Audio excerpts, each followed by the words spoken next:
আজকে অনেকদিন পর আমি আমার বাচ্চাদের পছন্দের আলু ভাজিটা করছি, তো ভাবলাম আপনাদের সঙ্গে শেয়ার করি রান্নাটা। তো আমি একটা ফ্রাই প্যানে তেল দিয়ে নিয়েছি। এখন আমি তাতে কিছু একটা তেজপাতা, দুটো এলাচ, 3টা লং আর একটি দারচিনি দিয়ে দিলাম। হালকা একটু ভেজে নেব আমি এটা। ভেজে নেওয়া হয়ে গেছে, এবার আমি দিয়ে দেবো পেঁয়াজ আর কিছু কাঁচামরিচ। তো আমি এটা সুন্দরভাবে একটু লাল লাল করে ভেজে নেব। আমি এখন এতে দিয়ে দিলাম 1 চামচ লবণ আর দিলাম সামান্য হলুদ, দিয়ে এবার নাড়তে থাকবো। একটু ভাজা ভাজা হয়ে আসলে আমি তাতে দিয়ে দেবো আলু। আলুগুলো কুচি করে ধুয়ে ভালোভাবে রেখে দিয়েছি, পানিগুলো ঝরতে নিয়েছে। তো আমি দিয়ে দিলাম আলুগুলো। আমি কিন্তু ভালোভাবে নাড়াচাড়া করে একদম হলুদ আর লবণের সঙ্গে মিশিয়ে নিয়েছি। এটা এখন আমি সামান্য ঢাকা দিয়ে রাখবো। তো আমি ঢাকা দিয়ে রাখলাম।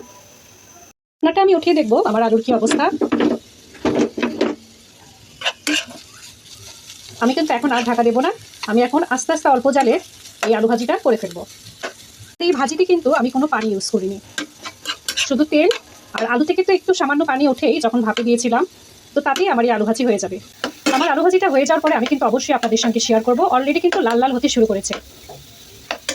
আমার কিন্তু আলু ভাজি করাটা কমপ্লিট। দেখুন লাল লাল হয়ে এসেছে। এই আলু ভাজিটা দিয়ে 1 প্লেট ভাত মনে হয় খুব সহজেই খাওয়া যায়। আমি তো খেতে পারি, আমার বাচ্চাদেরও ভীষণ প্রিয়, আমার হাজব্যান্ডেরও অনেক প্রিয়। তো এখন আমি এটা একটা পিরিচে উঠিয়ে নেব। তো আমার আলু ভাজি কমপ্লিট। তো আমার এই সিম্পল রান্নাটা সবার কেমন লাগলো জানাবেন।